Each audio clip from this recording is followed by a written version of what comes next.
The crew of the squadron destroyer is in formation at a large assembly. Having looked at the even rows, I call 3 redcoats. Radio operator Alexei Solovyov, turbine driver Peter Vakrushev, signalman Sergei Stepanov out of the line. On the faces of surprise, joy, confusion, friends still do not believe in their good fortune. I carefully observe the others. They are smiling. Good, kind envy shines in the eyes of the 3 comrades. There are no frowns, no dissatisfied. It means that they approve of our choice. It means that we were not mistaken. And the task was not easy. In the morning, as soon as it became known that the personnel of our ship should allocate 3 people to the land front near Odessa, more than 150 reports were on my desk. I went through these sheets for a long time, read the scanty lines written in neat calligraphic handwriting, then hurriedly, nervously the letters were dancing. Different people wrote, but their thoughts and feelings are the same. Everyone is eager to go to the front. Everyone dreams of a feat.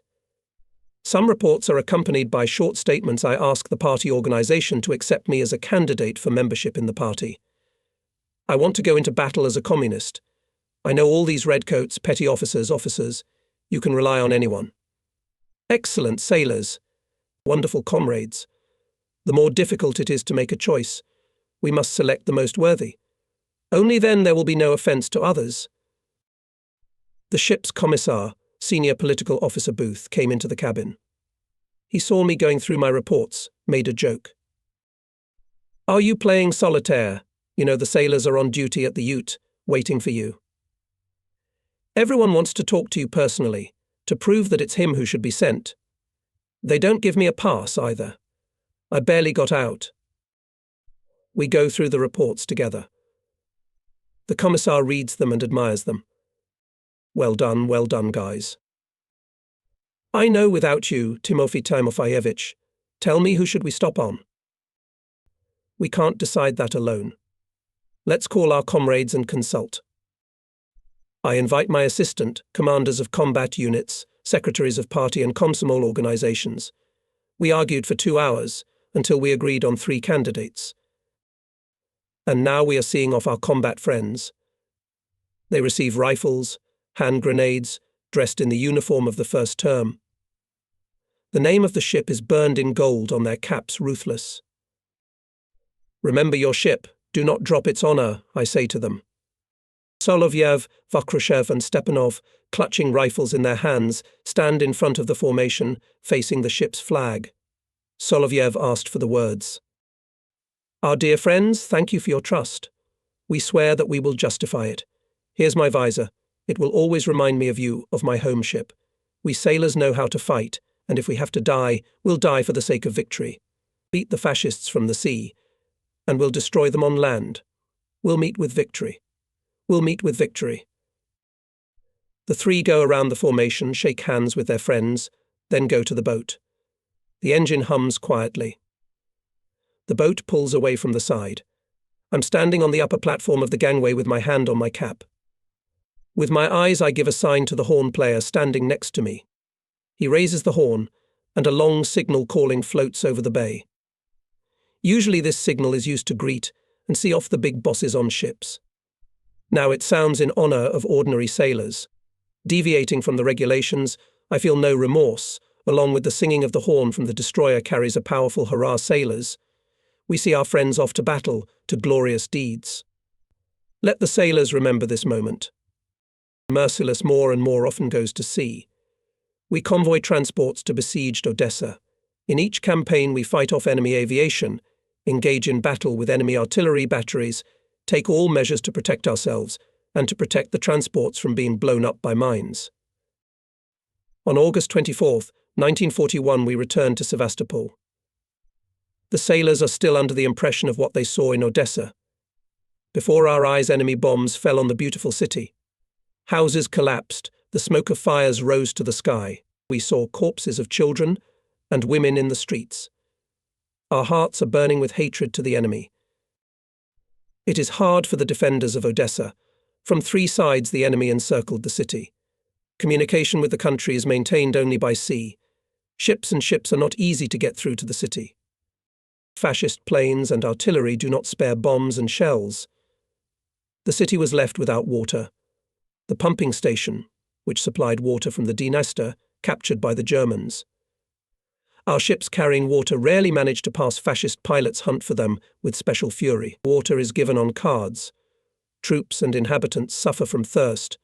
But people hold on, pressed against the sea, experiencing all sorts of hardships.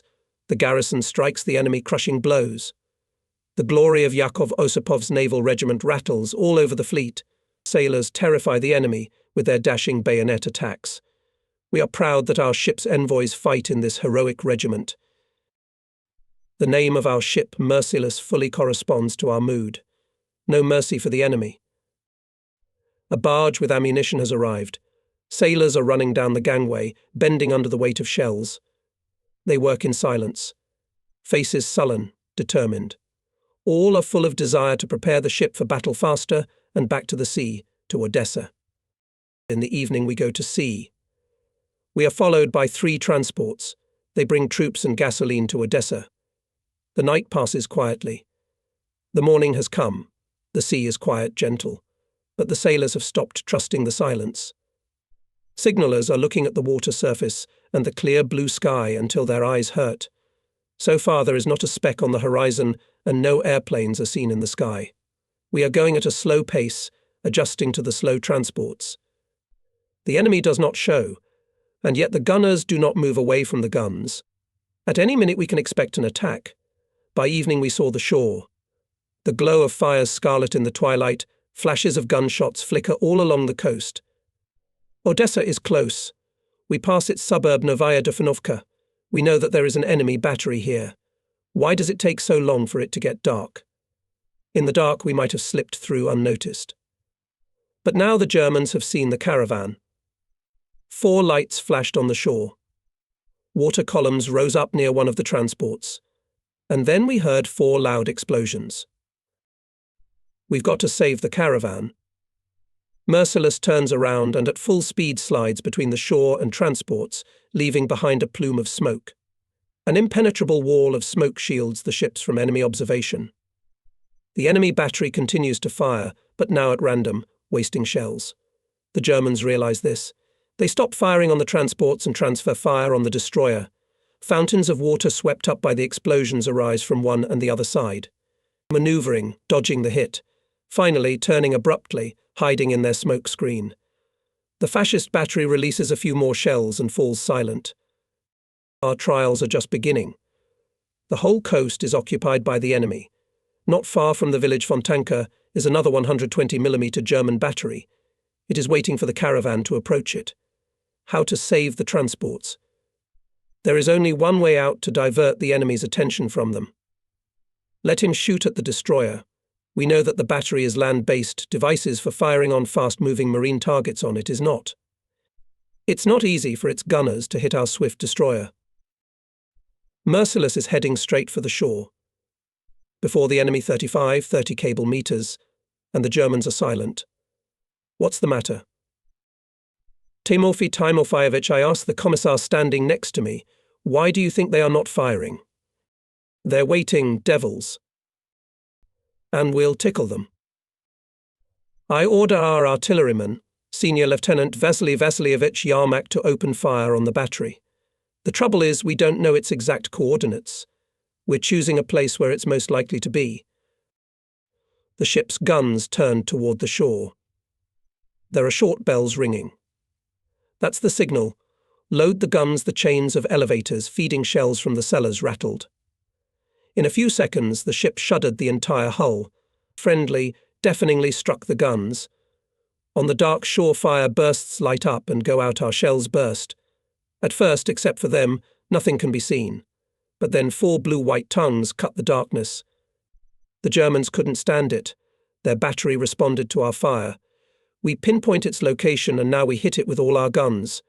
The duel takes a fierce character, closer and closer to us falling enemy shells. Without ceasing fire, the ship draws a zigzag. The Germans have to constantly change the sight. And yet their fire is quite accurate. 1 shell bursts just off the side of the ship. We're splashed from head to toe with water. Shrapnel rattles the deck and superstructures. Fortunately, no one was hit. While the German battery was shelling us, the transports calmly passed the dangerous area. There is no need to continue the duel. We put a smoke screen, and under its cover, we are moving away from the shore, catching up with the transports. The destroyer stops the cars not far from the Vorontsovsky lighthouse. We long follow the incoming transports in the harbour until the darkness does not hide them. Our task is accomplished. Troops and valuable cargo delivered to Odessa.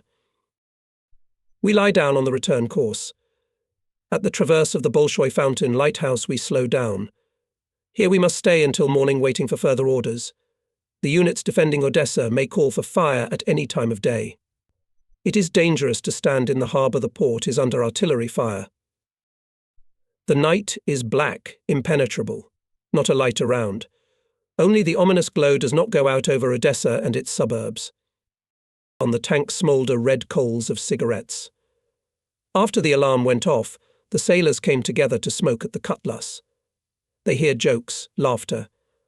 I hear the voice of Petty Officer of the Second Article Vladimir Siknashvili, commander of the commander's section. Artilleryman still excited after the recent battle.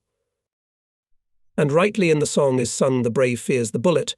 The brave does not take the bayonet. How dashingly we galloped today under the very nose of the enemy.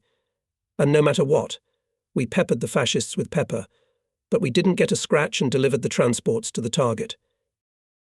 We are walking in the darkness a few miles from the shore in alternating courses. My eyelids are slipping. I am on my feet for the second day. To dispel sleep, I walk along the bridge. There is no time to rest when the enemy is near. Be on the alert. At midnight, cipher operator brings a radiogram signed by the commander of the Odessa Defense Area, Rear Admiral G.V. Zhukov, to make an artillery strike on the accumulation of enemy equipment and manpower in the area of Hildenorf, Vizierka to support the Marines. We're getting closer to the shore. I contact by radio with correction posts. From the shore, transmit wait until morning. Dawn catches us near the big fountain lighthouse. The day again promises to be sunny and quiet. For us it is a sorrow wait for the enemy air raid. Once again I'm communicating with the corrective posts. The commander of the 1st Marine Regiment, Colonel Yakov Ivanovich Osipov, responds, gives us the coordinates of the target and adds, "You will open fire on my order." The alert signal raises the sailors. Most of them were resting at the guns. The cannon covers come off in a flash. One by one, the battle station commanders report ready. My assistant Lieutenant Captain Kabistov summarizes many of these reports into one. "Comrade Commander, the destroyer Bespotchadny is ready for battle." I look at my watch. "Very good, Alexei Nikolaevich. In a minute we're done. Keep it up from now on." "Yes, keep it up." The officer responds with youthful enthusiasm. A wary silence on the ship. Artillerymen froze at the guns.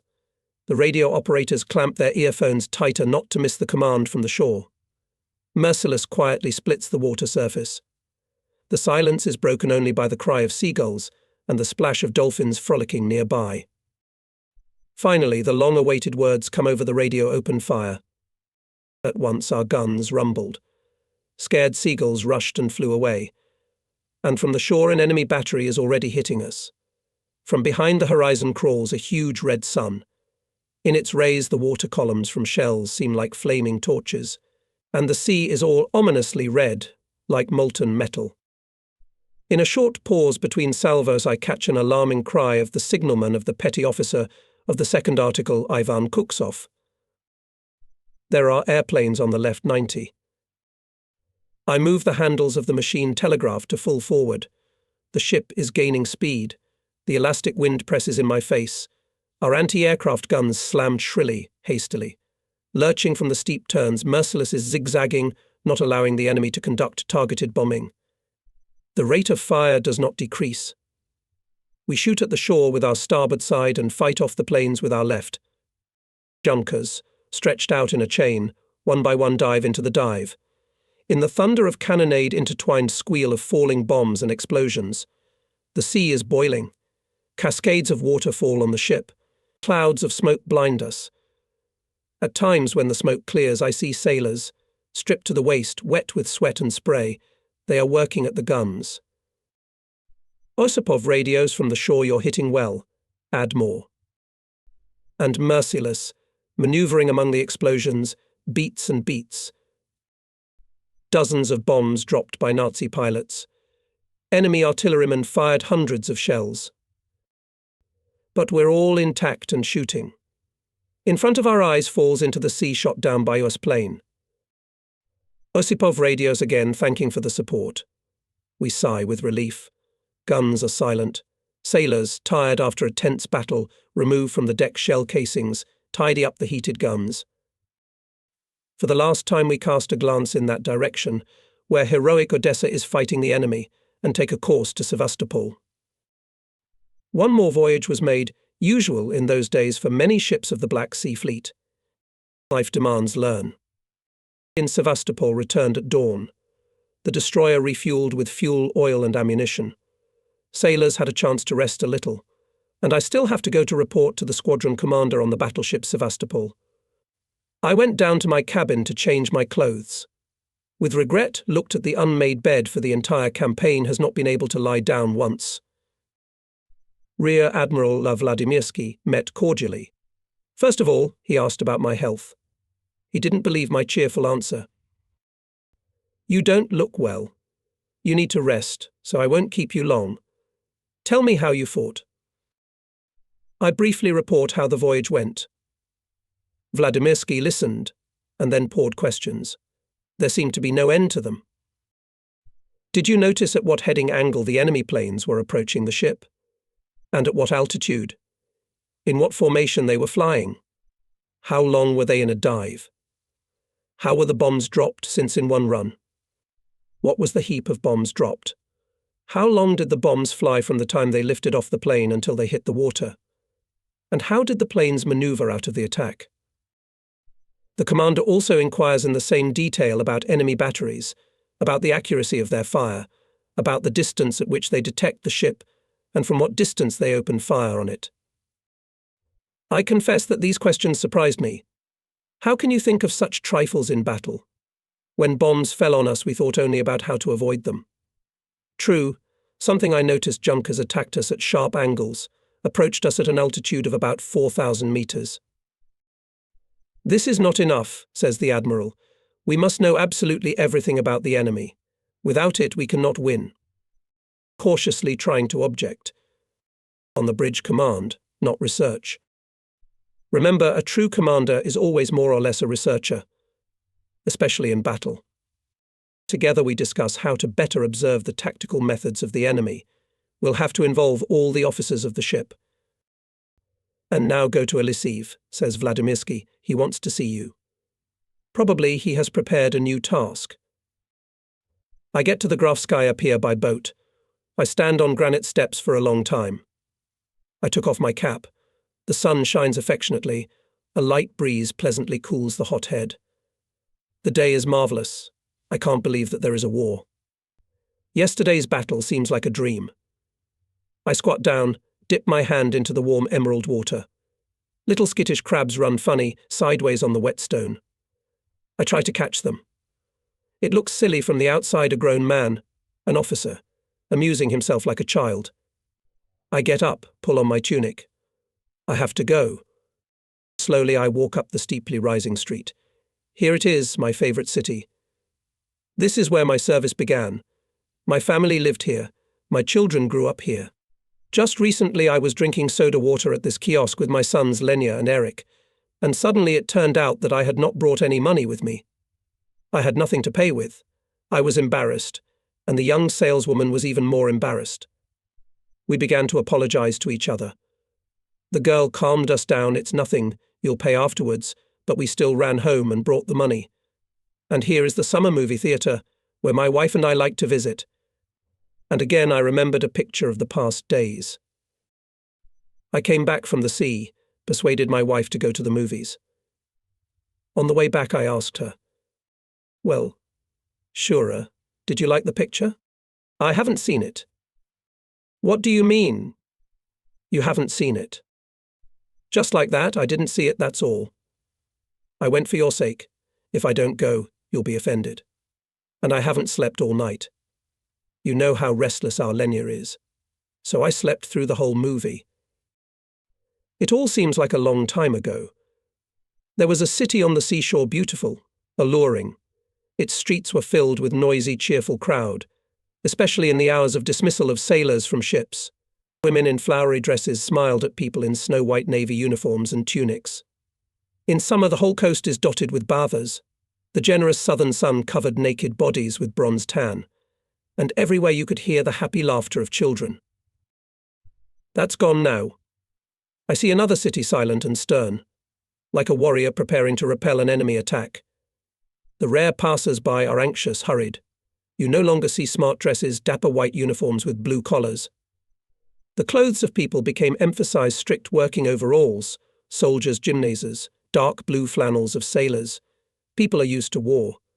They are not in awe of the traces of recent bombings, burned and destroyed buildings, sidewalks, torn by craters and piled with piles of rubble. A group of workers and laborers with crowbars and shovels on their shoulders pass by me. Sevastopol residents are building fortifications around the city. Involuntarily add a step. Not to walk now in Sevastopol. Having issued a pass, I pass to the fleet headquarters.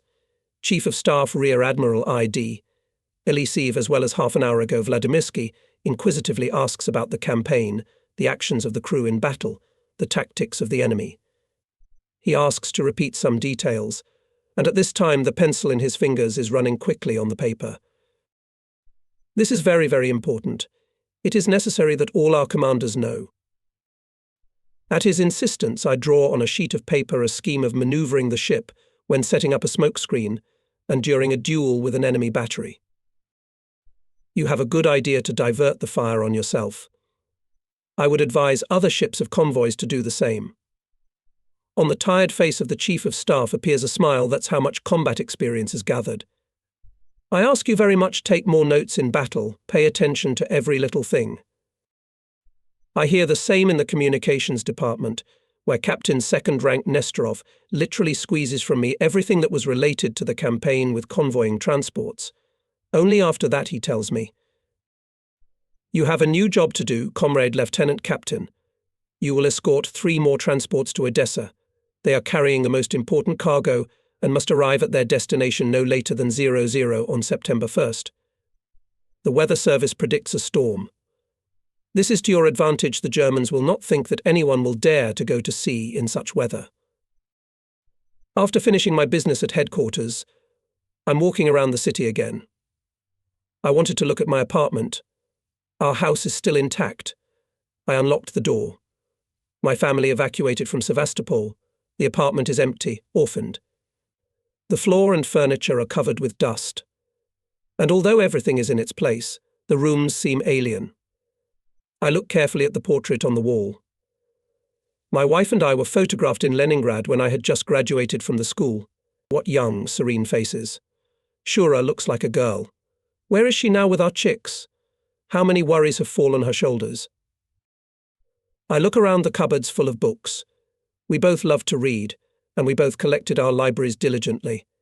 When will I be able to go through books again? An album with photo cards catches my eye. I flipped through it. Here is our last family photo. The boys stare at the machine in surprise, amused, funny. Will I be lucky to see them again? I wrap the album in newspaper. I'll take it with me on the ship. Let at least the photos of loved ones will always be with me. On the sofa there are toys, teddy bears, brightly coloured cubes, cars. As if my sons were playing with them just now. I felt homesick, so I went to the window. From here you can see the whole southern bay. Colourful from camouflage, cruisers and battleships merge with the shore. At the naval plant are repaired ships maimed in battle. I can see the Merciless moored with its stern against the wall of the mine wharf. The cables were stretched with strings, as if the ship was tearing into the sea with all its might. I was irresistibly drawn there, to my battle buddies. They're my family now. And then I remembered all the conversations I had to have today. My bosses tell me to think, to study. It's not them, it's life itself that demands it. And on my way back to the ship, I'm going to sit everyone down to study. But it turns out that this study is already underway. Everywhere you look on the ship, they're studying. In the cockpit gathered his subordinates, military technician second rank Yakov Stepanovich Kozinets, commander of the electromechanical combat unit. He summarizes the results of work in the campaign. I have no complaints about the machinists. But Kozinets praises them sparingly, more presses on the shortcomings. He reproaches Chief Petty Officer Nikolai Zemlyanukin that he did little with the emergency parties, did not provide them with enough material. Is it possible to put up with it when the ship is in continuous battles and every minute there is a threat of damage to the hull and mechanisms? Chief Petty Officer Chuprikov also listens to not quite pleasant things. It happened that his boiler group failed to regulate the combustion during changes of course, and then a thick cap of smoke burst out of the chimney, demasking the ship. In conclusion, it is necessary to study harder. Adopt the experience of the commander of the 2nd Boiler Department, Petty Officer of the 2nd Article Tugay. He so trained his subordinates that they, for the entire campaign, did not allow a cloud of smoke. Kozinets evaluates the actions of each sailor of his unit.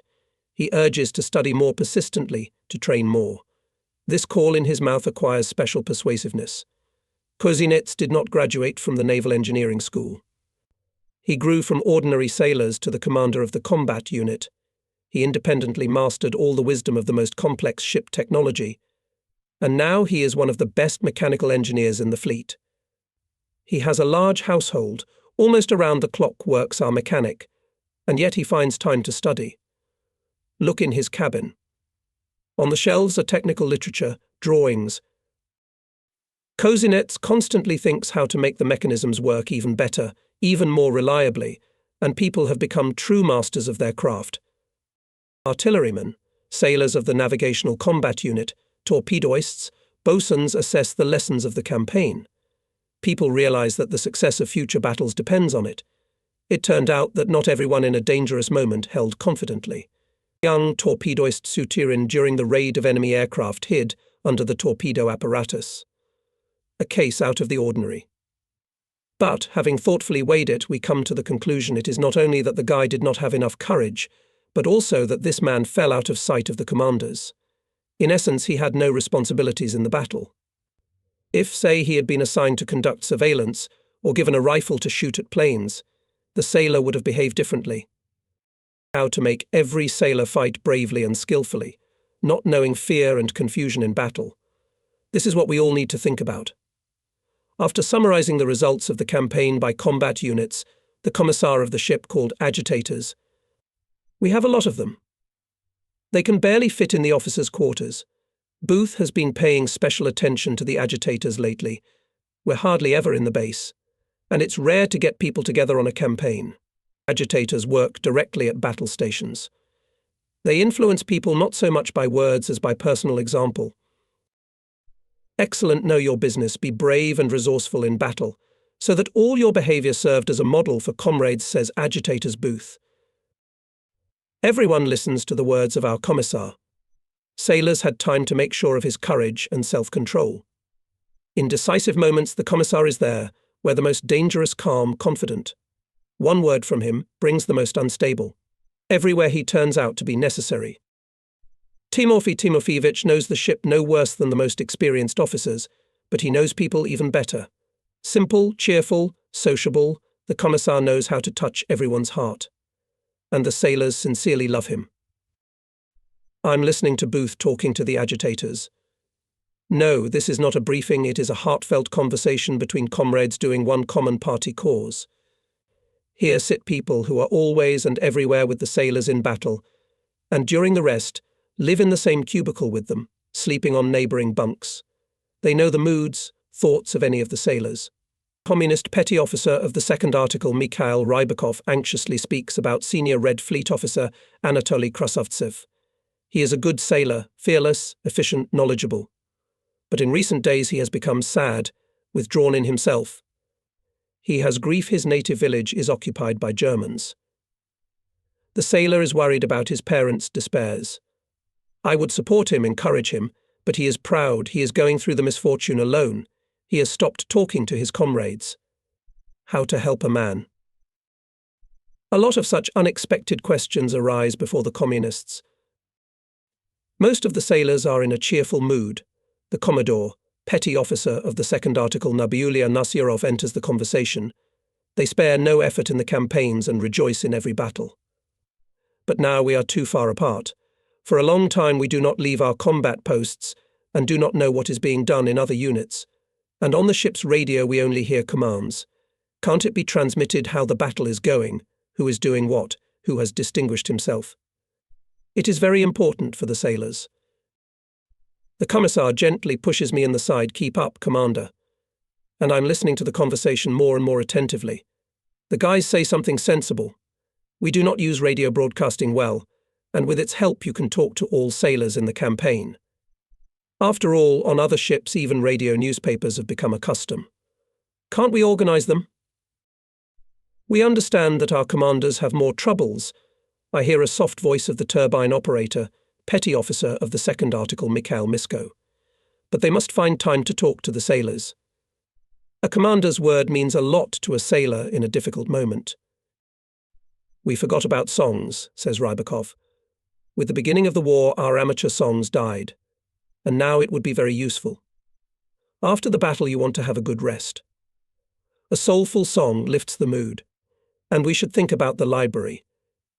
It's bad that the sailors have stopped reading. We should advise them what to read. An interesting book is also an aid in war. We must keep an eye on the barks, I hear a voice in the corner. Now, referring to the difficulties of camp life, they often started to cook in a shoddy way. But food also strengthens a fighter's spirit. Booth is looking at me. How did we miss these things? I used to take little interest in the affairs of agitators. I thought it was enough that the commissar deals with them. Now, listening to them, I realize my mistake. I should consult them more often. In the evening I invite the captains of transports to the Ruthless. All three of them are already elderly sailors, solid, knowing their value. Next to them I feel like a boy. It's good that I know someone among them, Pismeni, with whom we became friends when he still commanded the passenger ship Lenin. And now I have to give instructions to these honourable people, to teach them. I don't know where to start the conversation. Pismeni helps me. He gently places his huge stiff palm on my hand and says with a smile, Grigory Pudovich, don't look at our years. Let's teach us. The old sailors listen attentively to my story about the last campaign. Together we are leaning over the map, determine the route of transition, the order of actions in case of an enemy air raid. We agree on signals and tactical numbers of ships in the marching order.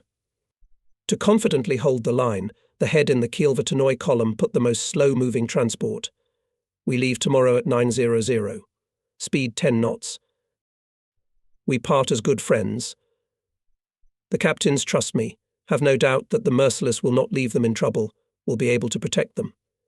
And I am confident in the experience and skill of the old sailors, and that they will exactly fulfill my every signal. Such faith in each other is vital in a convoy. Crew rest. Duel.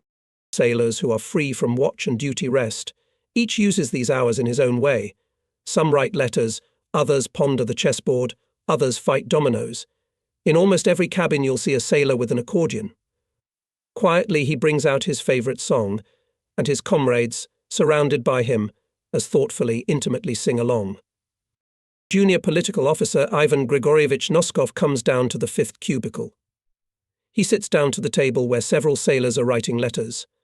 Red Fleet Mikhail Sharapov approaches him and asks in a whisper, Comrade Junior Political Officer, can I write to my family how we beat the Nazis at Hildenorf and how their airplane was shot down?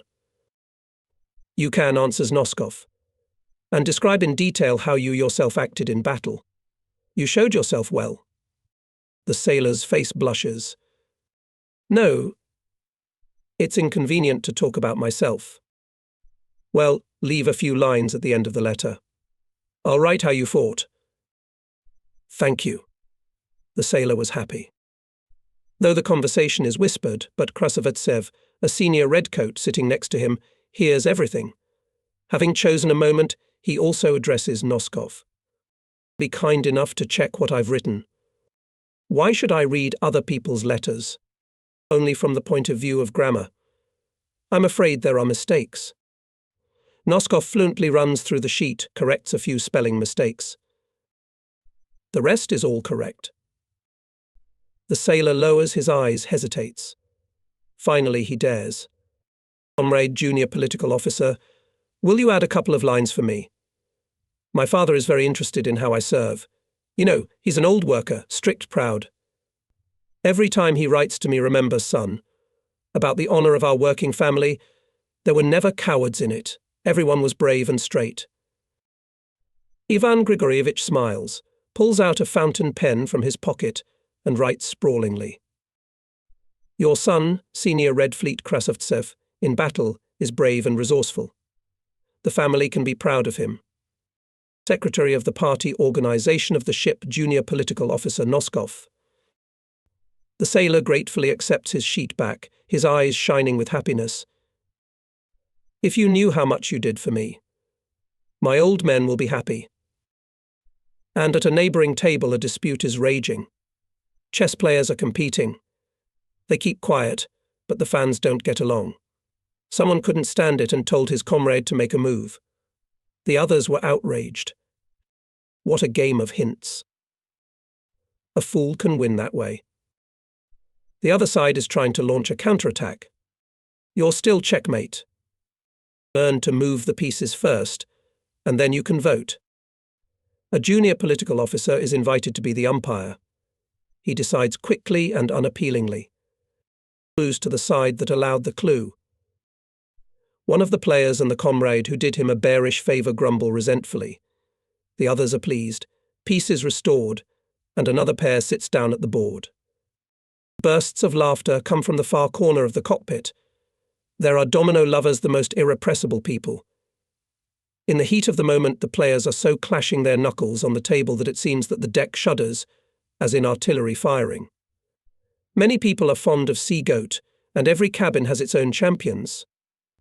Dominoes games turn into whole battles, in which not only 4 players sit with knuckles at the table, but also 12 fans, literally piled on the shoulders of the players to better see the course of the battle. The fans are now demanding to play trash. The losing pair must make room for new partners. But the winners are against it. They want to continue to compete with their previous unsuccessful partners. To punish them, the defeated will play the next game, standing up, and in gas masks. And wearing gas masks. The fans don't mind watching such a spectacle. Some joker managed to run to the galley and bring 2 peeled cabbage pokers, the most suitable prize for the unfortunate goats. The knuckles swelled with renewed vigor. But the game had to be interrupted in the middle. The cheerful trill of the watchman's tune dinner for the crew rang through the cabin. Instantly the tables were freed, cans were pushed to them. Specially allocated sailors, whose duty it is to receive food in the galley, rattling copper pots rushed to the gangway. A cistern is not only a dish in which food is brought from the galley, it is also a group of sailors eating from a given cistern. Each tank has its own number, its own duty officer, who during the week delivers the food, distributes it, washes the dishes. The position is quite responsible and hectic. The first to return with a full tank was Red Fleet Belus. He had already descended to the last step of the gangway, as suddenly something rattled. His comrades, who are waiting for him with spoons at the ready, can't see what happened. But those sitting closer to the gangway are laughing, clapping their hands, shouting. Write it down. In each cabin a list of cases when a tanker spills food without bringing it to the table is neatly kept. It's very unpleasant to be on that list. Today such a misfortune happened to Belus. The embarrassed sailor silently takes a mop and starts wiping the deck. Behind his back there is laughter, humour. In the address of tank number 5, Belus's comrades' sharp and sometimes caustic jokes fly. They sit in silence, and in their eyes, staring at the offender, glitter not at all affectionate sparks. By the grace of Belus, the friends now have to sit under a hail of ridicule, when at the other tables people are eating delicious borscht.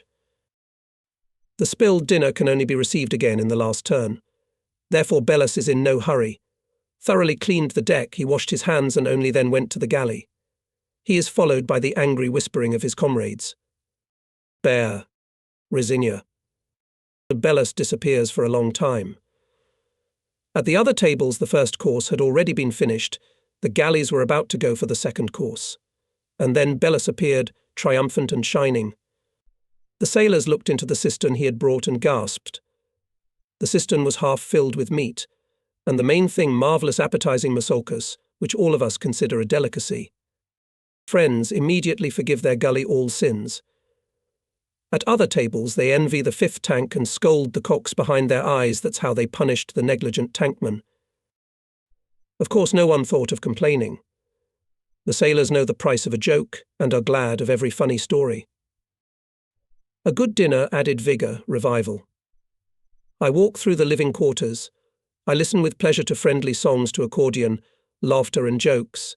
I myself take part in exciting sailor games and heartfelt conversations. Amazing people we have. Who from the outside would believe that only yesterday these serene, laughing guys were in battle, risked their lives, and that tomorrow they will again go to meet the dangers? No hardship or privation can break the spirit of men who can laugh so light-heartedly between battles. In the storm. I got up early. The crew was still asleep. On deck I met the Commissar and Kabistov. Together we decided to check the ship's routine. In the Navy it is so customary in any conditions the uniform organization of service is observed. Whether it is peacetime or war, life on the ship flows measuredly, obeying strict regulations. And now we are watching the wake-up. Some malfunctions did not escape Kabistov's keen eye. During the wake-up some of the watchmen did not turn on the light. The bilge men were late to give water to the wash basins. Electricians did not start fans in time to ventilate the rooms. It's the little things. But when it comes to statutory order, everything is important. And Kabistov strictly reprimands the guilty. In general, the day started well. Sailors rose amicably. After breakfast at the signal, make the ship ready for battle, and march, all rushed to their places. The wind is getting stronger. Even in the bay, destroyer begins to sway decently. I invite the officers to the wardroom, familiarize them with the combat task. I especially warned that, despite the storm, the ship must be maintained on high alert. Watch vigilantly, unrelenting. At 8:40 a.m. Semaphore request permission to go to sea. We receive good. I go up to the bridge, take the report of the watch officer Lieutenant Dyachenko. I go to the machine telegraph, examine it. I ask who is standing on the wheel. I look around the upper deck from bow to stern. The gunners have taken their places at the guns. The mooring crews are lined up. Everything is so familiar. Kabistov is standing by, waiting for orders. Get off the anchor, Alexei Nikolaevich, I say to him. He casts a pleased look at me. My assistant knows how to appreciate trust. He is happy when he can be independent. I like this trait in him. He will make a good commander. The lieutenant captain has been transformed. Powerfully, firmly sounds his voice. Kabistov commands with inspiration. Remove the gangway. Give the right mooring. The left mooring is to be poisoned. Let's go the spire. I watch his actions with satisfaction. But it seemed to me that he hesitated with the order. I want to interfere, but he calmly commands. Give me the left. Just what I was going to order. The wind is blowing to port. When the moorings are given and the anchor is not yet selected, the ship, of course, began to turn. There's a danger of the stern and propellers hitting the neighbouring barrels. Kabistov foresees it. The right machine gives a move forward, shifts the rudder. The ship stops turning and slowly moves forward. Anchor clear. Reports the bosun. Gaining speed, the ship is heading towards the bosoms, towards the exit from the bay. I shake Kabistov's hand firmly. Thank you, Alexei Nikolaevich. The shooting from the anchor was excellent. You can be trusted with the ship. We're lying on the Inkerman lighthouses. The machines are working on the smallest. We're waiting for transports to come up to us. A huge black cloud is approaching from the northeast. The wind is getting stronger. White lambs are running on the sea. The cloud has caught up with us. Immediately darkened around us. A high wave came on the locker, rolled all the way to the ute. licked up everything that was badly fixed. I heard the indignant voice of the chief bosun, midshipman Radiuk. His subordinates had not seen to it, and 2 covers were torn off and carried away to the sea. A new mighty wave hits the destroyer's cheekbone. The spray reaches the bridge. The ship is lurching so that you cannot stand on your feet, unless you grab something. The guns on the upper deck hide in the foam. When the wave is over, the gunners, wet from head to toe, climb out from behind their shields, sniff, spit, and ready to slink back into cover, stare angrily out to sea, waiting for the next wave. I am calm for the men. It's not the first time we've sailed in a storm. But still on the radio broadcast I warn everyone to be extremely careful. You cannot joke with the angry sea. Sevastopol, pulling his cap over his eyebrows, goes around the ship, checking once again whether everything is securely fastened. Artilleryman Petty Officer 2nd Article Sikneshvili on the rostra, struggling with a large tarpaulin cover. Boiler machinists, having removed the cover from the chimney, stacked it badly. It was good that Sikneshvili came up and grabbed the tarpaulin when a gust of wind tore it from the roasters. In a cloud of spray, the petty officer, leaning his whole body on the unruly cover, rolled it up and tied it to the banquet. Sevastopol, who was nearby, praises the artilleryman, and then reprimands mechanic Kozinits for his oversight. Doesn't it embarrass you that the artillerymen are forced to save your property? Transports are approaching. As agreed, they are lined up in a keel column, one after the other. Merciless goes ahead 10 cable meters from them, drawing a zigzag first turn to the left at 60 degrees, then at the same angle to the right, and so on without end. Wrapped in wet raincoats, signallers and observers now and then wipe their eyes from the corrosive salt spray and, straining their eyesight, stare into the raging expanse. The commissar walks through the cabins. The sailors, free from watch, are resting without undressing. Some of them lie down on deck chairs without even taking off their wet raincoats. At any second, you can expect a call upstairs. The cabins are stuffy and semi-dark. The portholes are tightly shut. In a storm, it is even more unpleasant here than upstairs. There at least you see the wave with your own eyes. You have time to prepare for it. Here its blows are unexpected. The deck under your feet rolls to the right and to the left. It is not so easy to stay on your feet and even to lie down on the wheelhouse. The impression is that the ship is about to capsize. But the men are not discouraged. Seeing the commissioner, they rush to him, flooded with questions. They are interested in everything what is going on the ship, and what is new at the front. It is not easy to talk. Waves hit the board, the cabin rattles like an empty iron barrel when it is pounded with a hammer. But Booth, even in such an environment, knows how to talk to people. Bypassing the cubicles, the commissar makes his way to the galley. It is necessary to feed the sailors somehow. The cooks have completely lost their way. Everything is spilling out of the cauldrons and pots. They are about to scald them. We had to give up the first one. In a few minutes the contents of the cauldron were almost all on the deck. We cooked buckwheat porridge. The bokoviu. Showing wonders of acrobatics, spread it around the cabins and fighting posts. The more experienced sailors were happy with it, eating and praising it, though it was slightly undercooked, and sometimes diluted with sea salt water. Bokovoy was swept by a wave when he ran on the upper deck. A younger sailor would scoop up food with a spoon, his face would twist and turn green. A man who's already seasick from the swell.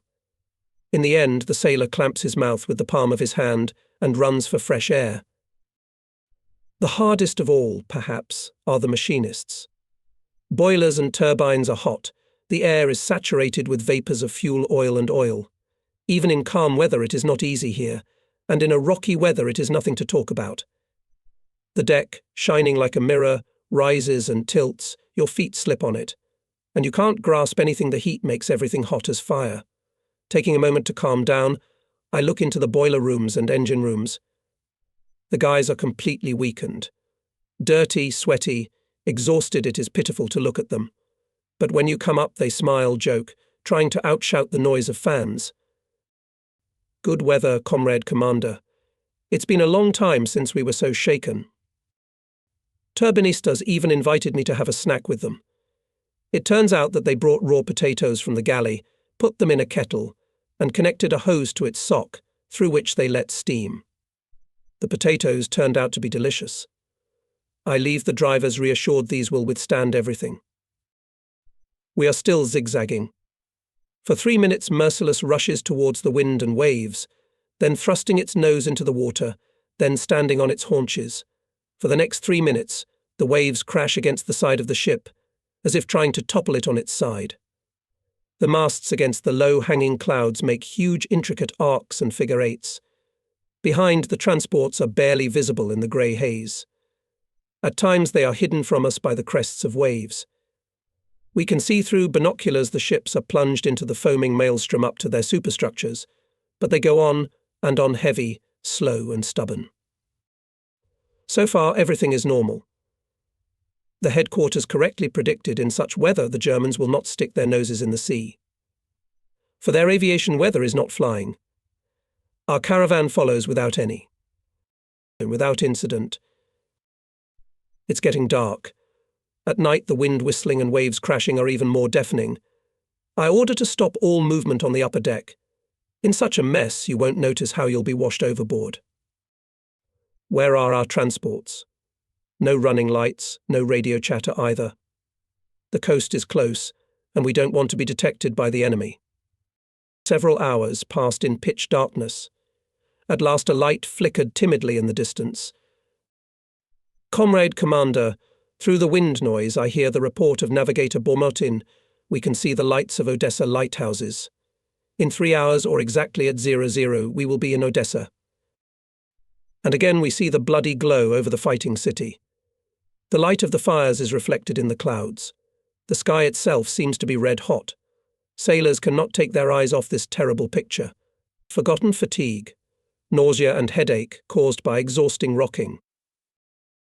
We exchange signals with the transports by means of a shaded lantern and bring them to the Vorontsov lighthouse. In the light of the fires we can now see the ships. One after another, struggling with the wave, they slip past us in black shadows. I thank the captains for an excellent voyage together and wish them further success. We are not entering the port. We remain in the waiting area.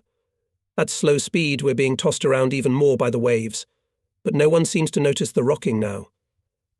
The dawn of Odessa makes sailors forget about their own misfortunes.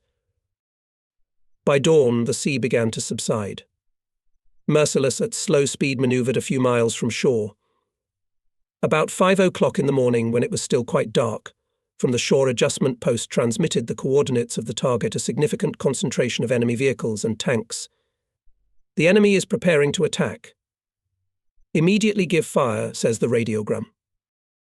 Merciless lies down on a combat course. Navigator Senior Lieutenant Bormotin hastily makes calculations, informs the commander of the artillery combat unit course angle and distance to the target, agree on the point at which the ship will open fire. Based on this information, the central post determines the data for firing. Senior Lieutenant Yarmak went up to the command Dela post and keeps his eyes on the stopwatch. We're going at 10 knots. The navigator's target point is approaching. We're coming up. 5 minutes left, warns Konstantin Ivanovich Bormotin. The guns are slowly turning, pointing their barrels at the invisible target. 3 minutes left. Yarmak orders to load the guns. 1 minute left. The gunners fix their eyes on the faintly glowing dials of the targeting devices, trying to align the arrows more accurately. On point. The navigator's voice is so loud that it echoes throughout the bridge, and immediately from the command Dalnomir post follows Yarmak's order. Fire on the German invaders. Bright flashes blind the eyes. The ship shudders. For a moment we are deafened by the rumble, then we hear the distant rustle of our shells. And at once there is dead silence. It seems that the turbofan engines have become less noisy. We can't see the shore in the darkness, but everyone's eyes are fixed on the target. The radio operator, positioned with a portable radio near me on the bridge, transmits to the correction post we have fired a salvo. Report the results. How long seconds can be sometimes. I hear Yarmak asking for the second time what was the setting of the sight and target. His excitement is understandable at such a distance. If you make a slight mistake, you'll hit your own men. It's no sin to say that I feel uneasy too. I'm fumbling on the bridge, smoking cigarette after cigarette. I couldn't stand it. I went into the navigator's cabin, looking at the map. The navigator with a trembling voice proves to me. I checked my calculations again. Everything is correct. Here's our position, here's the target. Distance and heading angle are accurate. Then I realize we probably look funny with our fears. We should calm down ourselves and calm people down. With a smile I say to the senior lieutenant, "Why are you so worried? Only a little time has passed, and do the math, the shells flew 41 seconds to the target, then the adjusters have to determine the place of their fall, the amount of deviation, and only then tell us the correction. All this takes time. We'll wait, and there is nothing to worry about." With these words I leave the navigator's cabin. On the bridge everyone looks at me questioningly. I walk around as calmly as possible, trying to show by my appearance everything is going as well as possible. But I myself have a cat on my heart. "Comrade Commander," shouts excitedly radio operator. "Corpost gives proofreading 1 less, 2 right, move to defeat." Honestly, not only people, the whole ship breathed a sigh of relief. Yarmak from the height of his pigeon house gives commands so that it makes your ears ring. Having made adjustments in the installation of guns, the artillerymen open a barrage of fire with intervals between salvos of 6 seconds. "You're hitting right in the middle of the enemy column," radios the shore. "Good shooting. Well done." On the battle radio broadcast, I pass this message around the ship so that everyone can hear. The agitators were right. I'm convinced now how it inspires people. Sailors at the cannons do not spare no effort. In a few minutes, we fire 150 shells at the enemy. From the outpost, they say cease fire. Thank you very much from the Red Army and Red Fleet. You have perfectly fulfilled your task. The Germans are fleeing.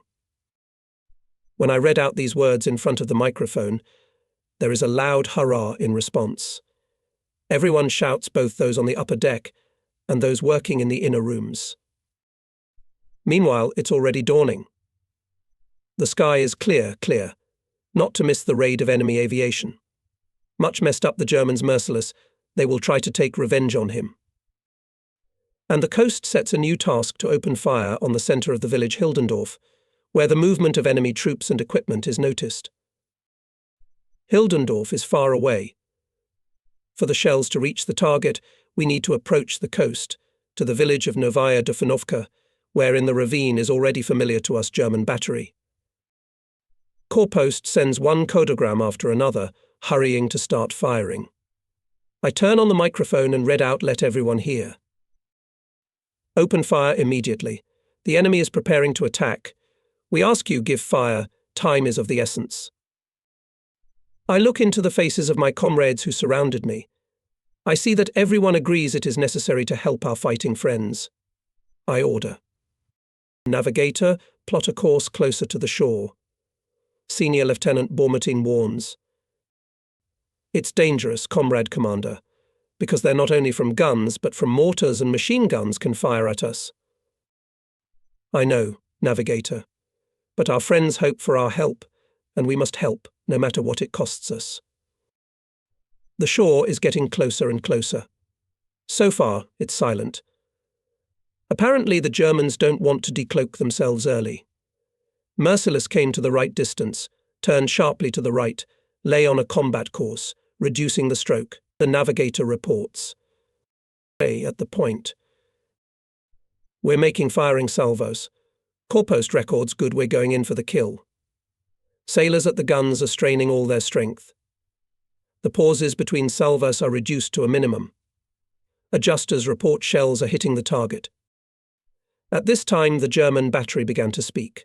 Its first shells fell with a large flight, but here the water columns grow closer and closer. One shell exploded at the very side. On the deck and superstructures again rattled shrapnel. The commander of the electrical group, Lieutenant Engineer Seletsky, was easily wounded in the power post. We had to interrupt the task and transfer all the fire on the enemy battery, but it turns out that we still do not know the exact location of its guns. We shoot at flashes, and this is not a reliable reference point. The battery continues to fire, and quite aptly. Nothing to do. We put up a smoke screen and 30 knots away into the sea. Correction post anxiously radios why stopped firing. Give a few more volleys, our situation is very difficult. Please fire. Here are your sailors, they ask for help. I thank you in advance for your help. We look at the commissar. Apparently he now remembered his comrades, whom we saw off in the Marines, and our promise that we would always help them in a difficult moment. Come on, Commander Booth said briefly. I order the navigator to lay a course to the shore. And you, Timofey Timofeyevich, I say to the commissar, explain to the people that there are heavy battles near Hildenorf. Our comrades who went to defend Odessa are fighting there. We cannot fail to fulfill their request. Booth went to the microphone and addressed a passionate word to the sailors. In conclusion, he said that the command is confident in the steadfastness and courage of the crew. Merciless approached the shore and again opened fire. Immediately behind the hill flashed pale flares. The enemy battery began to hit the ship. While its shells were falling with underflight, we tried to fire as many shots as possible. The sailors forgot about fatigue.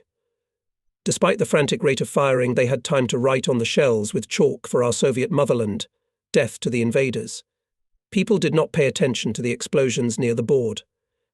It never occurred to anyone that these explosions could damage the ship, kill it. To shoot, shoot and shoot, one desire was in everyone. From the corrective post reported that the apparatus has a former radio operator of our ship, Alexei Soloviev. He is a liaison with the commander of the battalion of Marines.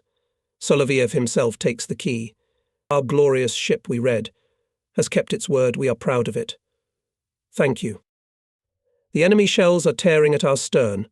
We have accustomed the enemy artillerymen to small passages, and now we are rushing at full speed.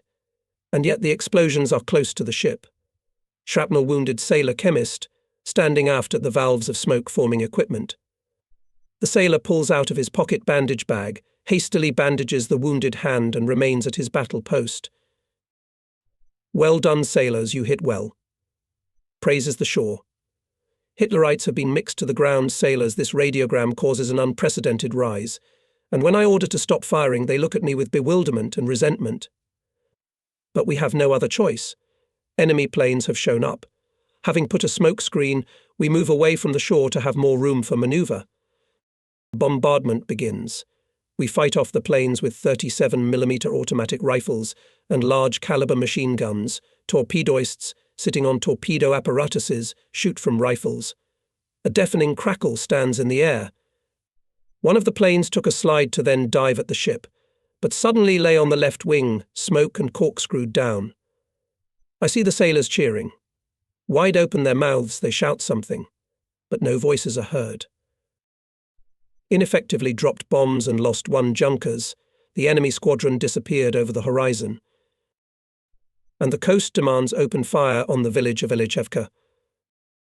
This point is also at a great distance. Again, we have to get under the fire of the German battery.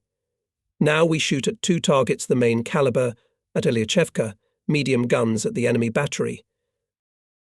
But from the seaside, a new group of junkers is coming at us. Having interrupted the fire on the shore, we enter into battle with them. I remember the order of the squadron commander. I take out my watch and notebook. But now I put them in the hands of Lieutenant Lushin. Write it down, Vladimir Vasilievich. I don't have time for notes. Continuously turning the handles of machine telegraphs, giving orders to the helmsman. Growing howl of airplanes rushing into the dive, whistle of bombs, thunder of explosions merge into a deafening storm of sounds. Merciless then rushes forward, burying its nose in the foam, then stops the course, turns to the right, left. We're lucky. No bombs hit the ship. Having dropped their cargo, junkers fly away. In such tension passes the whole day. By evening we receive an order from the commander of the Odessa defense area of Rear Admiral Zhukov. 3 transports are leaving Odessa. We must accompany them to Sevastopol. Our faithful ally, impenetrable southern night, again helps. The caravan is going quietly. I go down to the cabin, analyze my records and records of officers, call signalers to clarify certain moments of the battle. I compare all these data with observations from previous battles. A lot of interesting things, Vladimirsky is right, every battle must be studied. In the morning, as soon as we arrive in Sevastopol, I hurry to the squadron headquarters.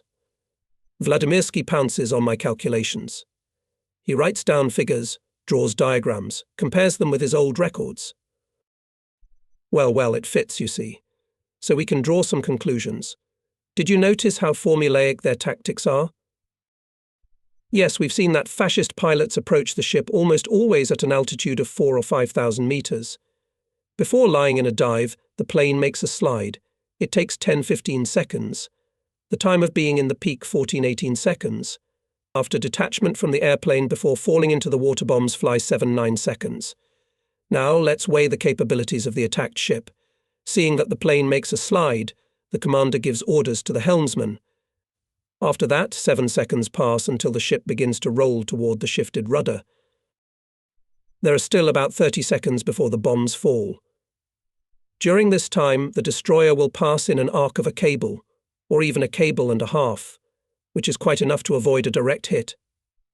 We have also established that enemy planes, as a rule, enter the ship from the bow and stern course angles of 35-60 degrees. Consequently, at the moment when the airplane makes a slide, which means that it has already taken aim, it is necessary to try to give it transverse course angles. This confuses the calculations of Nazi pilots, and we noticed that the bombs fall with great dispersion.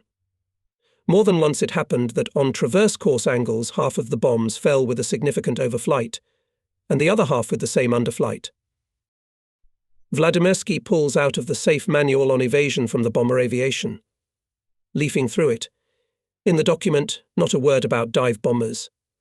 All the tactics to combat them has yet to be developed. The commander put aside the instruction, approached the open porthole. We have already studied the character of his rear admiral. Now he can't hear anything. On your words will be one syllable answer clearly, good, without going into the meaning. Now he's disconnected from everything around him and is deep in his own thoughts. I rise from my chair. Only then the admiral remembers the interlocutor. He thanks me for my report, wishes me success. And now I'm going to sit down again for the figures. We urgently need guidance on dodging dive aircraft. Having said goodbye to Vladimirsky, I went to the Chief of Staff of the squadron, Captain First Rank Vladimir Alexandrovich Andreev. He also asks to tell in detail about the campaign. He is particularly interested in the interaction of enemy aircraft with coastal batteries. He asks how we were communicating with the adjustment posts. Offers to think about how to better organize the coverage of ships' fighter aviation. It's easy to talk to Andreev. You forget that before you boss.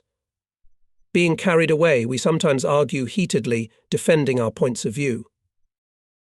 The Chief of Staff smokes a pipe and suddenly asks, "Would you like me to read you some poetry?" He opens a notebook in a paperback and reads. The poems are warm, touching the soul. All about the sea, sailors strong and courageous people. How was it? Beautiful poems, I answer. Whose are they? Andreev is silent, smiling. Are they yours? I guess. I scribbled them down in the middle of the day. They must be printed. Not yet. I still need to trim them, but I don't have time. And it's embarrassing to type them up. Chief of Staff, and suddenly. Poetry. It's a bit embarrassing, isn't it? It's great when people reveal themselves in unexpected ways. Yes, our esteemed Chief of Staff wrote poems, and good, exciting poems.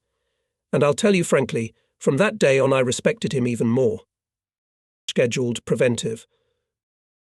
The commander of the 5th Combat Unit Kozinets reminded me that our boilers have worked without alkalizing twice as long as they should. Need preventive maintenance and other mechanisms. For a good hour Kozinets listed the faults that should be eliminated by all means. The thrust and support bearings of the left main machine were getting hot. The circulation pump of the right turbine was not working reliably. The oil system had to be checked for a long time. Our mechanical engineer is always like this. At sea, his vast economy works like clockwork, without the slightest complaint. But it is worth coming to the base. As Kozinets begins to complain this is bad. That is bad, he himself does not know peace. his subordinates have enough to do, and he rubs me without end. Well, that's what a mechanical engineer should be like. That's why the mechanisms of the ruthless work without fail, because they have such a restless master. After listening to him, I promised to ask the squadron commander to give us time for preventive maintenance. Called the other commanders of combat units. Artilleryman, communications officer, navigator, assistant commander also said that in their household accumulated a lot of urgent matters. Rear Admiral Vladimirsky did not have to beg.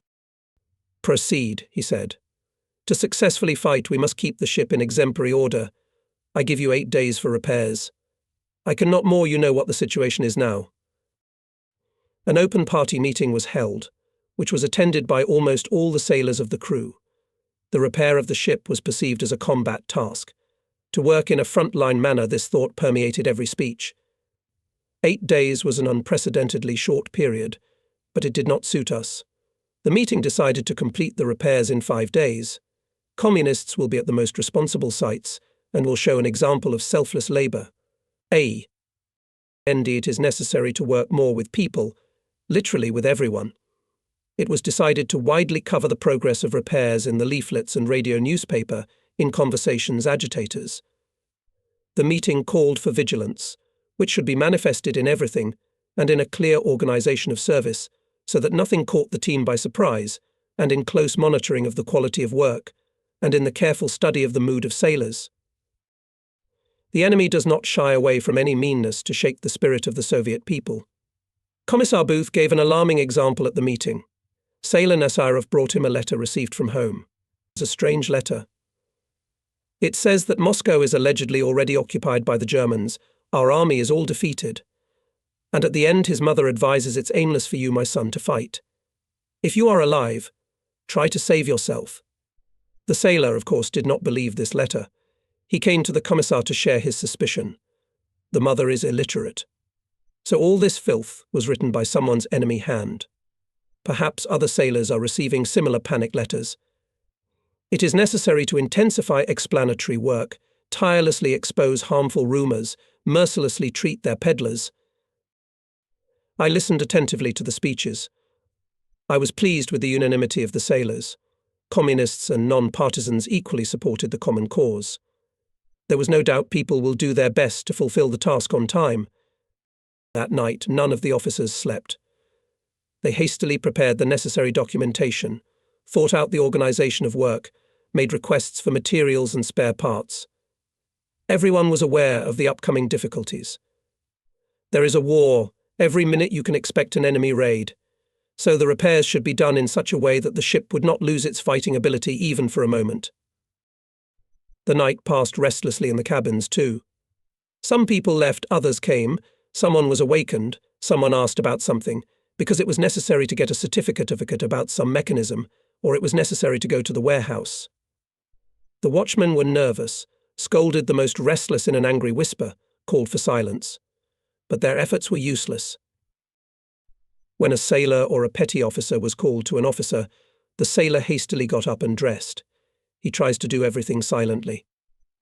But in life it often happens like this. You want to do as quietly as possible, and you are sure to get caught on something, stumble, knock down something and make such a rumble that you will freeze from fright. The watchman curses, the awakened comrades grumble, it's an outrage. Just when a man has fallen asleep, they wake him up. It's hot and stuffy in the officers' quarters. Portholes are closed, there is no fresh air inflow. Table fans are whirring, but they seem to make it even hotter. The officers sit in their t-shirts, and still sweat runs down their faces. If you wipe yourself with a handkerchief, it immediately becomes wet, even if you wring it out. Who is more resourceful? Hung a towel around his neck, it lasts longer. By morning the preparation for repair was finished. The officers, without undressing, lay down to rest. The sailors, who were painted by the instrument makers for the officers' quarters, tiptoed to the porthole, opened it, and left immediately so as not to wake up the tired commander. They whispered at their comrades in the corridor. Quiet. Ours has been working all night. Let him get at least a little. A little sleep. Call. An hour and a half later the officers were already on their feet.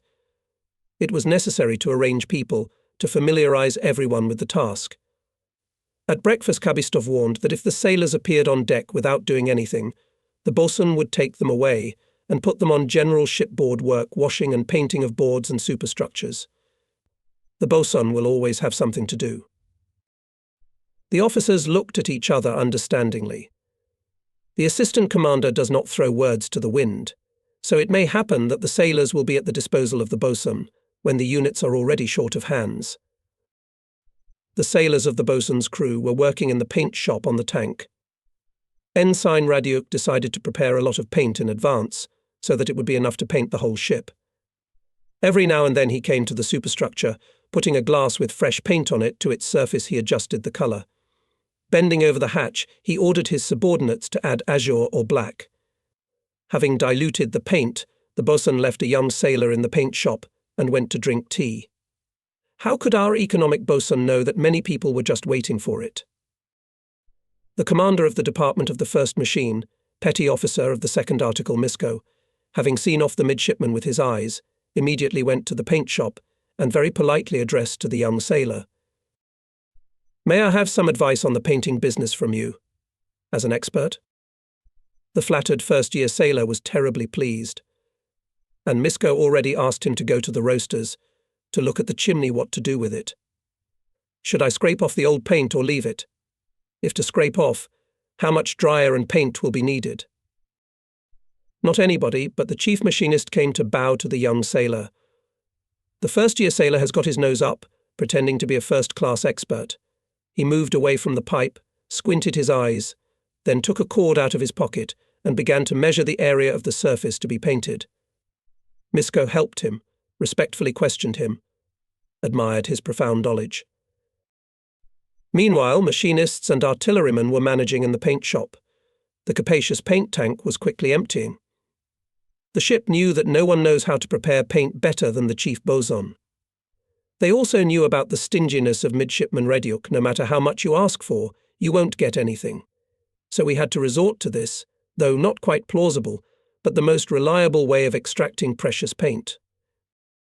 After drinking tea, the chief bosun, wiping sweat from his face, in the most complacent mood went to the half-boat and suddenly saw a sailor machinist with a cauldron in his hand jump out of the paint shop. Radiuk grabbed the kettle, looked at its contents and rushed to the paint shop. One can imagine his fury when he found the coveted tank empty. A hail of curses was hurled at the grimy brigands. The midshipman immediately ran to Kabistov, complained about the robbery in broad daylight, asked permission to go around the cars and take the paint. The assistant commander laughed. "So our bosun will soon be stripped, and he will not know." On Radiuk's request to allow him to search the engine rooms to take away the paint, the lieutenant captain refused and ordered to dilute the paint again. In all the rooms of the ship, people are working tirelessly. Dirty, sweaty machinists in the cramped corridor of the shaft line are beating over the thrust bearing a complex and precise device weighing more than 1 ton. Grinding and banging are in the boiler rooms. Sitting in the furnaces and collectors of boilers that have not quite cooled down yet, sailors are scraping off soot and scale with scrapers. These are like chimney sweepers. A man looks out of the hatch, only the whites of his eyes shine on his black face. Every 50 minutes there is a break.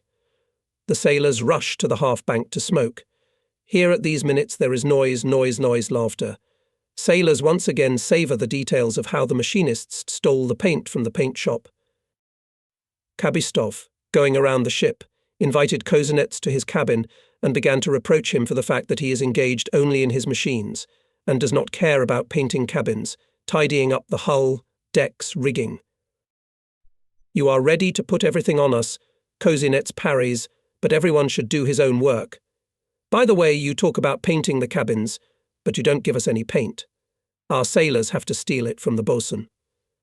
"No, we don't teach them to do it, but the situation forces them to do it."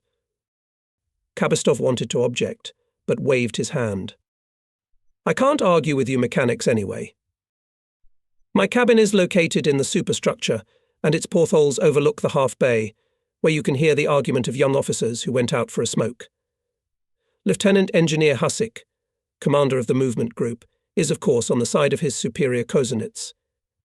He zealously begins to prove that machinists, the most conscientious people, They know and love technology, and in general, the 5th Combat Unit the most important on the ship.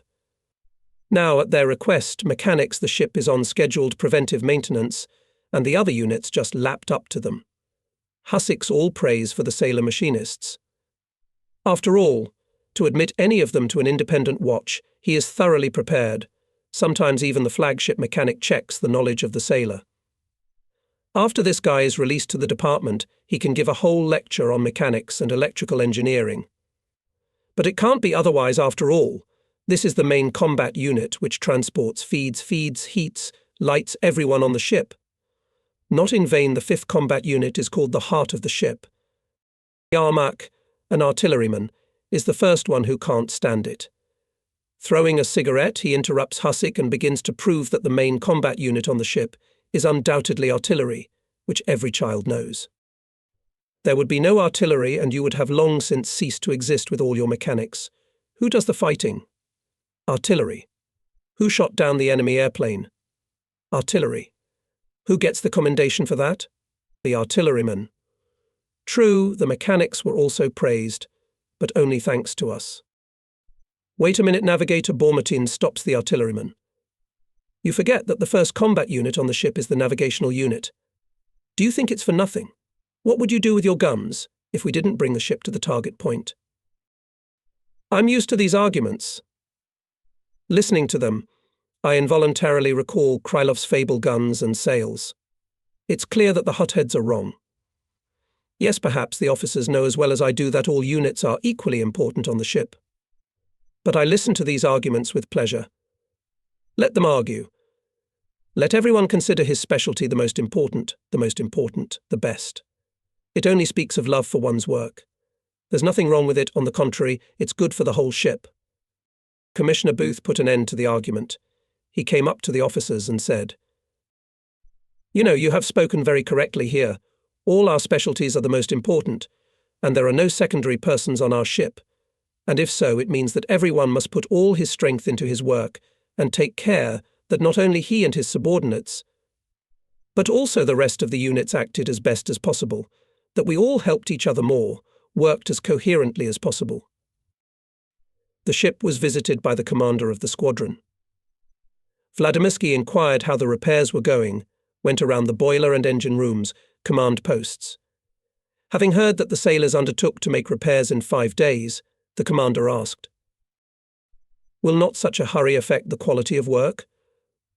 Look, it is better to delay a day or two, but do everything properly. Booth and I assured him that there was no reason to worry. People are putting their hearts and souls into the work. Actually, I can only welcome the decision of your sailors, Vladimirsky said. I can't wait to see your ship back in service. Things are bad near Odessa. It is necessary to deliver their troops, ammunition, and remove the civilian population from the city. We have enough transports for that, but no one to guard them. All the destroyers are at sea. In the evening during dinner, I visited the machinist's cabin. Sailors sat closely at the table, ate in a hurry, as if someone drove them. But often the spoons froze in flight and dropped back into the bowl, because their owners suddenly jumped with laughter, clutching their stomachs. The culprit was Chief Petty Officer Vakulenko. He sat on a couch near the table and told funny stories. He was a master of storytelling. He would tell such stories that he would make the most serious man laugh. I noticed that in other cubicles during meals there was general chatter and joking banter. But here at the table we can hear only the voice of the Chief Petty Officer, interrupted by bursts of friendly laughter. Vakulenko alone speaks. The others only listen and press the borscht. Our Chief Petty Officer is a cunning one, whispers a day sailor to me. He speaks and speaks, but he doesn't give it to the sailors on purpose, so that they don't get distracted and have dinner faster. After dinner, according to the daily routine, we should have a rest, but the sailors return to the disassembled mechanisms. It is even harder to work in the evening. The ship is darkened, so all the portholes and hatches are closed. The heat is infernal everywhere. And then there's the power outage. The ship's power station does not work, the diesel engine is under repair, and from the shore the current is coming in or not. We work with emergency lanterns. What light from them? Woe. and yet the sailors are working. At midnight, Kabistov, and I summarized what we had done during the day. I listened. There's banging in the engine room. What's the matter? They've been playing the roll call for a long time. Let's go take a look. In the first engine room, in the dim light of the battery lantern, we saw the bowed figures of sailors. What are you doing here? Kabistov asked sternly. Who authorized you to stay here at night? The sailors were dumbfounded, silent. Petty Officer Misko appeared from behind the refrigerator. Comrade Commander, he says to me, if we rest, we won't assemble the shunting valve in time. We'll finish it, then we'll sleep. In the boiler rooms we also caught people. Here they are preparing to bath the boilers. This is the most labor-intensive work. Each water heating tube of the boiler must be cleaned with a special scraper on a flexible hose. And there are hundreds, thousands of such tubes. Here commands Junior Political Officer Noskov. He explained the night vigil simply. If we don't work round the clock, the repair will drag on for 2 weeks. And then we can't lag behind the turbine operators. We'd better let them keep up with us. LT. Golkin tracked me down. We need to check the equipment of the central artillery station. It used to be repaired only at the factory. And now there's no such factory in Sevastopol. Should we call in workers from another factory? But when will they get here? What to do? Can you manage? I asked the officer. We'll manage. Oh. Open up. It wasn't easy for me to say that short word. The central firing machine is more complicated and precise than any clockwork. That's why there are seals on every box. To remove these seals in peacetime was allowed only to specialists of the plant, and that after observing a number of formalities. Now our sailors are digging in the mysterious boxes, who had never even looked into them before. I couldn't sleep. Already at morning I went down to the central artillery post. The sailors are trim, strict, all in clean working clothes. The tips of cambric napkins peek out of their breast pockets, only they can wipe the gears of the finest mechanisms. The entrance to the room is tightly closed, so that not a speck of dust could not penetrate from the outside. So the work went on for a day, second, third. Sailors engaged in repairs at night, with difficulty put to rest in the daytime. Having slept for 2 or 3 hours, they returned to the mechanisms. In 5 days the ship was ready to go to sea. The commander of the squadron, having accepted my report, ordered to declare gratitude to the whole crew.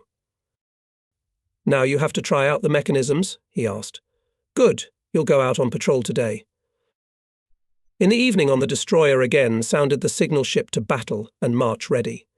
We left the bay at slow speed. Only Kabistov is on the bridge next to me. The rest of the officers are all downstairs listening to the mechanisms, checking the readings of the instruments. We on the bridge are also silent, straining our ears, trying to guess by the vibration of the hull and the noise coming from below, whether everything is all right. I give medium, then full throttle. Reports are coming to the bridge the machines are working normally, weapons are in full working order. So we can fight. Again and again we test the mechanisms in different modes. Meanwhile, the upper watch is looking into the night. After all, we are on patrol performing a combat mission.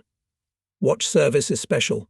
It consists in the fact that the ship vigilantly controls the specified area and in case of detection of the enemy reports about it to the command, if necessary, enters the battle, trying to delay the enemy until the approach of reinforcements or trying to lure him to our mine positions. The commander on watch calculates the ship's courses so as to provide the maximum range of vision, using both the bright part of the horizon and the moon track and other circumstances that facilitate observation. It is advisable to change observers more frequently to avoid eye fatigue. Before the observer goes to his post, he is kept in a darkened room so that his eyes become accustomed to the night gloom. Special attention is paid to light cloaking. The ship is darkened so that not a single ray of light breaks through, not a single spark escapes from the smokestack. There is a struggle for silence. Walking on the upper deck is limited to the limit. Turbofans work at low speeds. The most important concern of the commander is the constant combat readiness of the entire crew. Ammunition has already been fed to the guns. The crews are at their battle stations and can fire at the first signal without waiting for the alarm to be sounded. Officers are silently going around the battle stations, checking how the men are keeping watch. We have to take into account that the sailors are tired during the busy days of repair. It takes tremendous willpower to keep the tired men awake in this languid silence. A young signalman stands beside me. He is leaning on the rail with his night binoculars to his eyes. But when I looked closer, I realized he was asleep. Standing and sleeping. I took him off watch. At other times I would have punished him severely, but now I couldn't. The guy had worked for several days without rest. Oh, and the night is getting darker and darker. You can't see anything within 3 cable meters. I looked at my watch. Only 2 hours we are at the position. Time flows agonizingly slow. Staring into the darkness, we quietly talk to Sevastopol. The aide is suddenly interested in my biography. Hours like these are conducive to frankness. Even a dry, taciturn man like my assistant. Grigory Pudovich, I've been looking at you since college. Why did you turn grey so early? Admittedly, I was a little confused by this question. To gather my thoughts, I began to fill my pipe and handed the kit set to Sevastopol. Where did the grey hair come from, you ask? You and I have had a hard life. You, Alexei Nikolaevich, had a hard childhood too. Your father, as far as I know, was killed at the storming of winter. The large family was left on the shoulders of your mother, a worker in a weaving factory. To help her, you started working as a child. You were able to study after the Civil War. And my childhood was cold and hungry. In the 14th year my father was taken to the front, the family was left without a breadwinner, and it was big 7 children. I went to the mine as a teenager, taking coal out of the drifts on sledges. Do you know what it is? You put on a sled and crawl on all fours in the dark, stuffiness and dust. Then I became a slaughterman. You work all day with a pickaxe, and the contractor pays you a few kopecks, and you don't have enough for lunch. One day we were swamped. It was a miracle we survived. We waited in vain for help. The owners needed coal. It was not profitable for them to leave people for rescue work. We dug ourselves out like moles. It was scary to look at us people from the other side of the world. That day the owner did not pay us a penny, because we were not mining coal, but saving our lives. That's how I lived. Already under the Soviet power I learned what a school is. I'm sitting in the 1st grade with kids. They tease me, Daddy, it was hard. I went naked and undressed, but I studied. The Soviet power didn't leave me in trouble. Helped me to become a man. Now you and I are on the bridge of a warship. We have higher education. We and our families have found real happiness, and we defend it in battles. We fight for the fact that our young men never again grade in their 20s. In the morning, Ruthless returned to the base. Mechanisms of the ship worked flawlessly. The destroyer was ready to fulfill new combat missions. Return to base for sailors is always a holiday. The war overshadowed it. Sevastopol is now austere and harsh. Streets are blocked by barricades, dug trenches. Passers-by are few. People are working in factories or digging fortifications around the city. More and more often raid on Sevastopol enemy planes. And yet, entering Sevastopol bays, we still feel the joyful excitement. On the ships standing at the piers, flags are flying congratulations on a safe return. We wish you further success in combat, comrades are greeting us. The family of sailors became even more friendly. Now, even in the base, we almost never part with the ship. On it now passes our whole life. In the evenings, the officers of the squadron gather in the wardroom of some ship, have a friendly conversation, recall episodes of combat campaigns, share experiences, argue. The soul and organizer of friendly meetings is the commander of the squadron. Rear Admiral Vladimirsky and Brigadier Commissar Semin almost every evening invited to his battleship to the commanders of ships. Such meetings give us a lot. Over tea I once told about the ingenuity of our anti-aircraft gunners. During the reflection of the attack of enemy planes, so hot gun barrels that it was time to stop firing, and suddenly I saw sailors pulled up fire hoses and poured water on the gun barrels. This method of cooling the guns was not provided for in the instructions. But it helped in the battle, The firing didn't stop. And then it turned out that dousing with water increases the service life of the barrels. Still, I have doubts we are acting contrary to the instructions. The commanders were interested in my story, and Vladimirsky, with his usual straightforwardness, said, "Well done, sailors, and we will correct the instructions." During conversation strongly got some of us, if in battle we acted ineptly or poorly set up the service on the ship. I had to blush more than once. Once, returning from a campaign, we moored at the wall next to the destroyer Boykim. In order to prevent the ships from hitting each other, the officer on watch ordered to put out Krantz wicker cushions protecting the ship's hull from shocks, and forgot about them. In the morning we moved away from the wall and looked the whole side of the Boykoi. It was covered with cranes, but we had none. The commander of Boyki, Lieutenant Commander Godlewski, is standing on the deck of his ship, waving his hand. "Don't be sorry for the cranes. They were yours and now they are ours. It's not customary to return when you've already received the good to leave, so I had to part with my property." I told Kabistov off. He just twists his head guiltily. I don't understand how it happened, but it was simple. Godlewski bypassed his ship at night, and at the same time and looked out for his neighbour. He chose the moment when there was not a soul on our upper deck, and ordered his bosun to untie our cranes and tie them to the leering posts of Boyki. At tea in the presence of the commander, I jokingly complained about Godlewski's prank. I wish he hadn't done it. The bulkheads of the battleship's huge wardroom seemed to shake with laughter. "What a watch service you have," came the cheerful voices.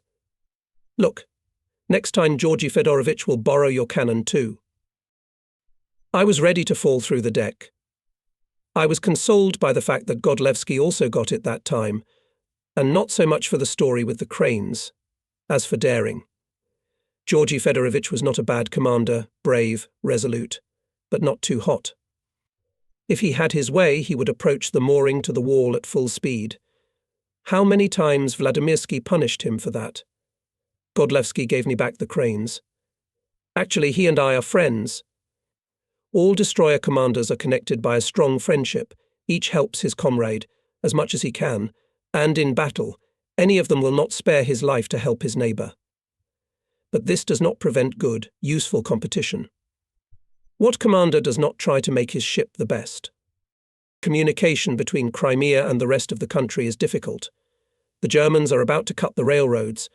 Our sea routes are under continuous attacks of fascist aviation. Commander of the Black Sea Fleet Vice Admiral F.S. Oktyabrsky, the Military Council of the Fleet, the City Party Committee called on sailors and the population of Sevastopol to mobilize all local resources for the needs of defense. The city is equipped with underground workshops for repair and manufacture of weapons. At the cost of enormous efforts, supported the activities of the naval plant, repairing warships. Enemy bombings destroy the shops. People die at the machines. Workers under the bombs rebuild the destroyed. The factory doesn't stop for a single day. Now, even in the base we feel ourselves in battle. Anti-aircraft gun crews do not leave their battle stations for days, now and then opening fire on enemy planes. The whole crew is in constant readiness. Sailors do not get off the ships, and the fact that they are now always together even more united them. Officers are closer to the sailors, spend all their time with them. A unit commander is rarely in his quarters. He is either on deck, or in the cockpit, or on combat duty, always among his subordinates. The officer has grown into the sailor family. This is a big deal. The discipline has become stronger, higher commander's authority. Sailors with all their hearts attached to their bosses, ready to follow them in fire and water. What else can a commander dream of? Sailors spend time, free from watch, together. Intimate conversations arise. More and more often there is music and songs in the cabin or on the ute. We have never had such a well-developed amateur activity. Even I am carried away by the general flow. If the guys ask me, I take an accordion, play, sing together with them. Doesn't that hurt my authority? I'm sure not. Closeness to subordinates has never harmed a commander. One day after dinner, Kozinets sought me out. The mechanical engineer looked solemn and important. Comrade Commander, we invite you to the concert of the 5th Combat Unit. Where are you performing? On the half bank. I'll be sure to come. After Kozinets left, the Commissar said to me, the machinists are acting on their own. They didn't want to coordinate the concert program with me. A secret, they say. Maybe it's not necessary to coordinate it every time. Our sailors are headstrong people. They won't get on stage with nonsense. That's so, but we need control. He continued to grumble and sat down on a can among other spectators. Near the very joyous the Bowflagger choir was lined up. Its leader, Senior Engineer Lieutenant Seletsky, turned to the audience and announced, a song about the destroyer Bispakadny. Sailor Cherdnichenko stretched the accordion bellows. The familiar melody of the popular song Armour is strong and our tanks are fast began to flow. Everyone looked at each other perplexed. But now the soloists of the choir sang. The words were not about tankers, but about the sailors of our destroyer. The order was simple and clear to everyone. To crush the enemy, to defend Odessa, with the fire of the mighty long-range turrets. To help the Marines in the battles. The chorus rang out. Noisy water, broken by propellers. We're off on a long combat voyage. Brave onward. The whole motherland is behind us. She's calling us to battle, to heroic deeds. And again the voices of the soloists. Be strong. Odessa, the day will come. We'll defend our native shores. The destroyer Merciless is coming to you. To slaughter the sworn enemy. I looked back. Spellbound, listened to the sailors. Booth stared with wide-open eyes at the singers, and on his face was both surprise and admiration. The chorus sang more and more amicably. The newly born song floated over the quiet bay.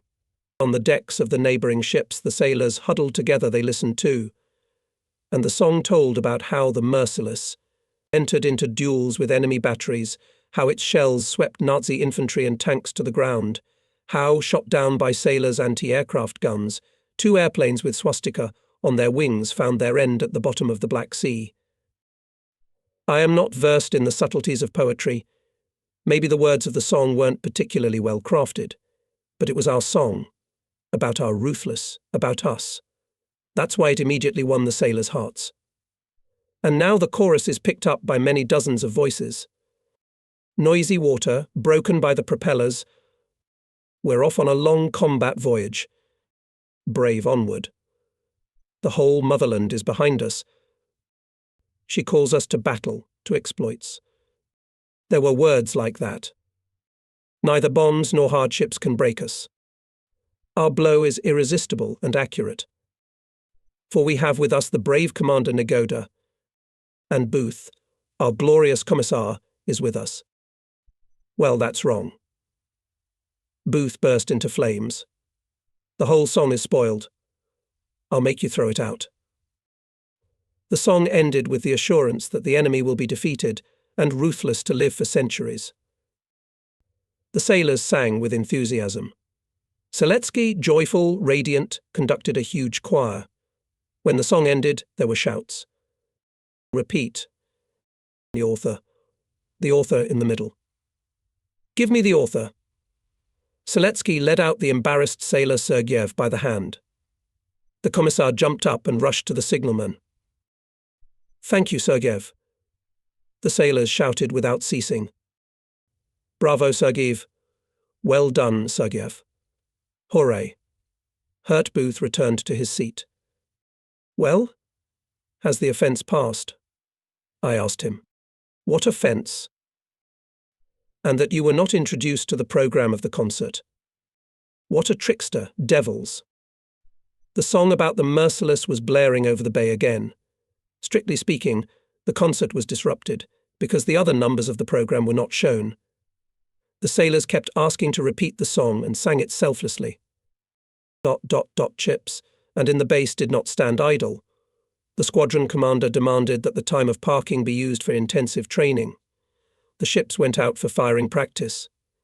We, too, had an opportunity to practice firing at a naval target. The drill was conducted with every precaution. 2 of our fighters were barreling over us. We kept all anti-aircraft guns at the ready in case enemy planes showed up. The shield was towed by the Boyki. Godlewski, of course, pulled it at full throttle and manoeuvred so that rangefinders barely had time to keep the target in sight. We shot off perfectly. Godlewski checked the shield with the pickiness of a rival. He counted 6 holes. "That's good," he said, and I could hear the envy in his voice.